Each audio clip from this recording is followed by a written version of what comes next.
ছাড়িয়ে চলে গেছেন। রাহিমা আলাইহিস সালাতু ওয়াস সালাম আইয়ুব নবীর খেদমত করতেছেন, হঠাৎ গ্রাম থেকে আপনার বাধা শুরু হইতে লাগলো। গ্রামের জনগণ আসিয়া বলে, ও আল্লাহর নবী আইয়ুবের স্ত্রী রাহিমা, শুনো, এই রোগ হলো শ্বাসী রোগ। যদি তোমার স্বামীকে নিয়ে আমাদের গ্রাম থেকে চলে না যাও, আমরা তোমাকে বাধ্য হব বাহির করতে, তোমার ইজ্জতের মান হানি করব, না হয় তুমি তোমার স্বামীকে নিয়ে আপনার আমাদের গ্রাম থেকে চলিয়া যাও। আল্লাহর নবী আইয়ুব আলাইহিস সালাতু ওয়াস সালামের স্ত্রী রাহিমা কি করবেন? অত্যন্ত সুন্দরী রমণী, উনি বলতেছেন, হায় আমি কি করব? এই সময় আইয়ুব আলাইহিস সালাতু ওয়াস সালামকে নিয়ে দেশের জনগণ যখন আপনার চাপ শুরু করলেন, রাহিমা আলাইহিস সালাতু ওয়াস সালাম ওই সময় আইয়ুব আলাইহিস সালাতু ওয়াস সালামকে নিয়ে আপনার কিভাবে নিবেন? এত বড় মানুষ, উনাকে কিভাবে নিবেন? হঠাৎ আপনার রাত্রে টিপ টিপ বৃষ্টি পড়তেছে, আপনার কিছু কিছু বৃষ্টি হইতেছে, রাস্তাও পিছলা হইয়া গেছে। আইয়ুব আলাইহিস সালাতু ওয়াস সালামকে বলতেছেন, ও আমার প্রিয়তমা স্বামী, শুনো, তোমার 3 জন স্ত্রী চলে গেছেন, আমার কোনো অসুবিধা নাই, আমি তোমার সাথে আছি, মরণের আগ পর্যন্ত তোমার খেদমত করে যাব। আল্লাহর বান্দি তকলিফওয়ালা যেইভাবে গাঠটি বাঁধে, একটা চাদর হাতে নিছেন, আইয়ুব নবীকে পিছন দিক থেকে উঠাইছেন, আপনার হাঁটতে পারেন না, এক পাও দেন রাহিমা, পিছলে আবার পিছন দিকে চলে আসেন। এইভাবে করতে করতে আইয়ুব নবীকে নিয়ে নিজের মহল্লা থেকে, গ্রাম থেকে অন্য গ্রামে গেছেন। অন্য গ্রামের মানুষ বলতেছেন, ওগো রাহিমা, তোমার স্বামীকে বাড়ির থেকে মানুষ বাহির করে দিছে, আমরা এই গ্রামের মধ্যে তোমাকে থাকতে দিবে না। আল্লাহর বান্দি কোনোভাবে স্বামীকে নিয়ে আপনার জঙ্গলের মধ্যে চলে গেছেন। সেখানের মধ্যে যাওয়ার পরে স্বামীর খেদমত শুরু করতেছেন। এটা হলো শাস্তি, আইয়ুব নবীর শাস্তি শুরু হইতেছে, আযাব শুরু হইতেছে। আইয়ুব আলাইহিস সালাতু ওয়াস সালামকে নিয়ে রাহিমা যখন জঙ্গলের মধ্যে চলে গেলেন, সেখানের মধ্যে যাওয়ার পরে মানুষগুলা কেউ নাই, জনবসতি, এখানে একটা ঝুপড়ি ঘর বাঁধলেন। ঝুপড়ি ঘরের মধ্যে রাহিমা নিজের স্বামীকে নিয়ে থাকেন, কিভাবে খাইবেন ব্যবস্থা নাই, হাতের মধ্যে চুড়ি আসিল, স্বামীর জন্য চুড়িগুলা বেচলেন, কয়েকদিন খাইলেন, এখন আর খানার ব্যবস্থা নাই, গলার মধ্যে সামান্য আপনার হার ছিল, আওগুলাও বেচলেন, কয়েক সপ্তাহ গেছে, আবার খানার কোনো ব্যবস্থা নাই। রাহিমা আলাইহিস সালাতু ওয়াস সালাম এইভাবে স্বামীর খেদমত করতেছেন। আর এর পরবর্তী কয়েকদিন পরে এখন খানার কোনো ব্যবস্থা নাই, কি করবেন? স্বামীকে বাঁচাইতে গিয়া রাহিমা আপনার পরের বাড়িতে গিয়ে আপনার কাজের বুয়া সাজছেন, কাজ করছেন, স্বামীর জন্য কাজ করতে লাগলেন। কাজ করিয়া খাওয়াইন, আপনার দারু কাটিয়া আনেন, স্বামীর জন্য খাওয়ার ব্যবস্থা করেন। কয়েকদিন এইভাবে চলতে লাগলো। শয়তান আবার মানুষের অন্তরে অন্তরে ঢুকিয়া গেছে। শয়তান বলতে লাগে, ও দেশের মানুষরা, জানো তোমাদের কাছে কোন বেটিয়া কাজ করে জানোনি? এই বেটি এমন এক মানুষের কাছে থাকে, যেই বেটির আপনার সোয়াশি, যে বেটার সোয়াশি রোগ আছে। সুতরাং তুমি তাই যদি রান্না বাড়ার কাজে লাগাও, যদি তুমি তাই দারু লাখলে কাজে লাগাও, তাহলে এই রোগটা হাসি যাইব। শয়তানে কুমন্ত্রণা দিয়া রাহিমার আও হাসটা বন্ধ হইয়া গেছে। আল্লাহর বান্দি স্বামীকে কিভাবে খাওয়াইবেন টেনশনে পড়ে গেলেন। এইরকম ভাবে চলতেছে, সংক্ষেপে বলতেছি, এইরকম ভাবে চলতে লাগলো। লাগা শেষ হওয়ার পরে রাহিমা আলাইহিস সালাতু ওয়াস সালাম এখন কোনো ব্যবস্থা পান না। এখন রাহিমা আলাইহিস সালাতু ওয়াস সালাম নিজের আপনার মাথার চুল বেচতে শুরু করলেন। মাথার চুল বেশি নিজের স্বামীর জন্য ব্যবস্থা করলেন।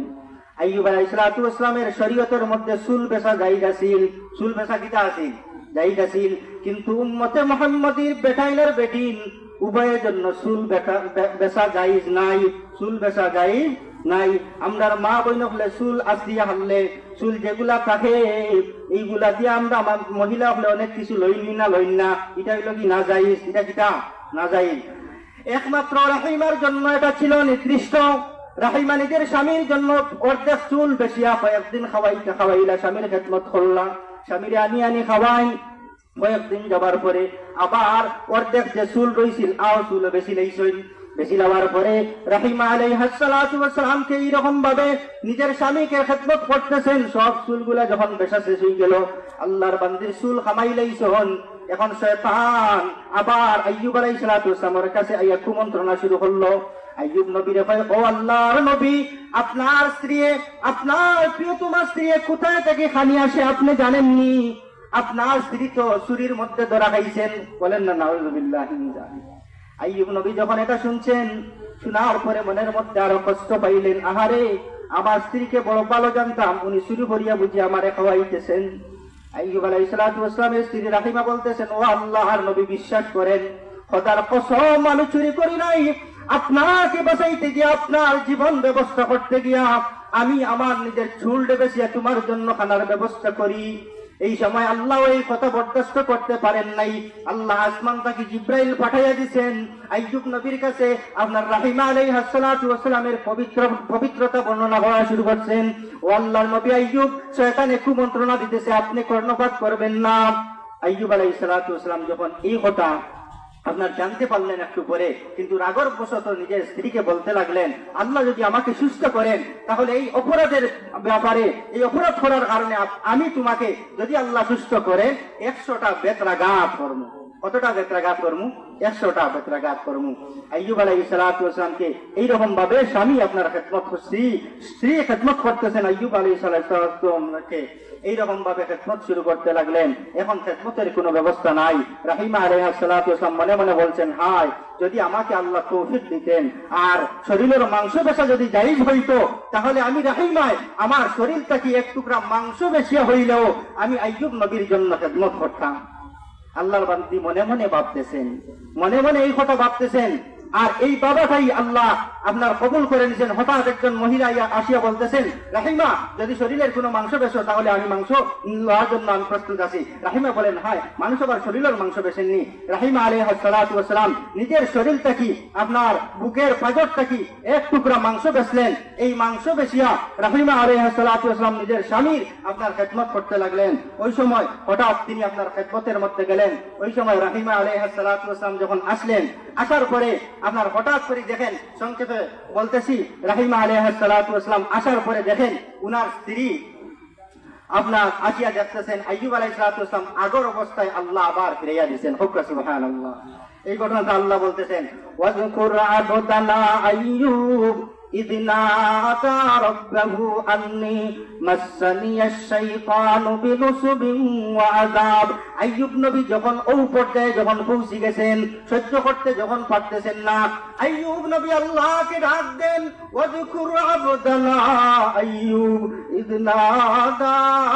নাদা মানে তিনি ডাক দিলেন তার প্রভুকে, রব্বহু আন্নী মাসসানিয়া শাইতান, বললেন আল্লাহ শয়তানে আমারে বড় কষ্ট দিতেছে, বড় যন্ত্রণা দিতেছে, আমাকে আযাব দিতেছে। আইয়ুব নবী যখন এই অবস্থায় দীর্ঘ 18 বছর অসুস্থ থাকার পরে আল্লাহর নবী আইয়ুব আল্লাহকে ডাক দিছেন।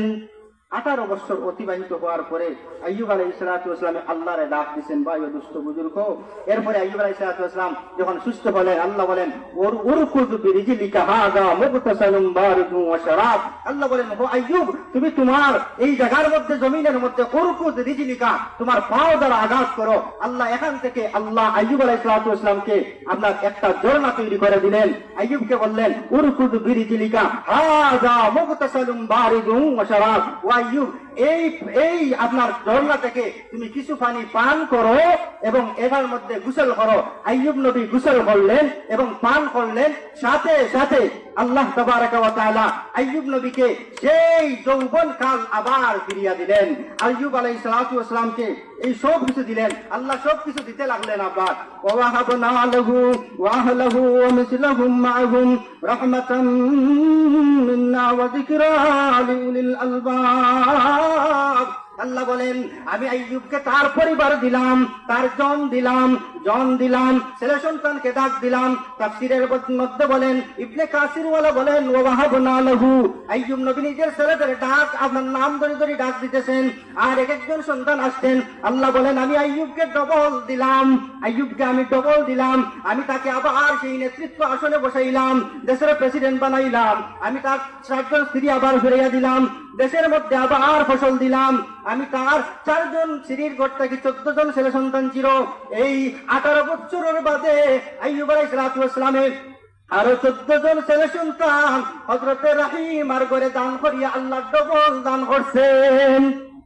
আল্লাহ যখন সবকিছু যখন মানুষের ধৈর্য ধারণ করতে পারে, আর এইরকম ধৈর্য আপনার আমার থাকতে পারে আইয়ুব নবী আলাইহিস সালাতু ওয়াস সালামের মতো, তাহলে আল্লাহ আপনাকেও দিবেন। কিন্তু আজকে আমাদের ধৈর্য ধারণের কোনো কিছু নাই।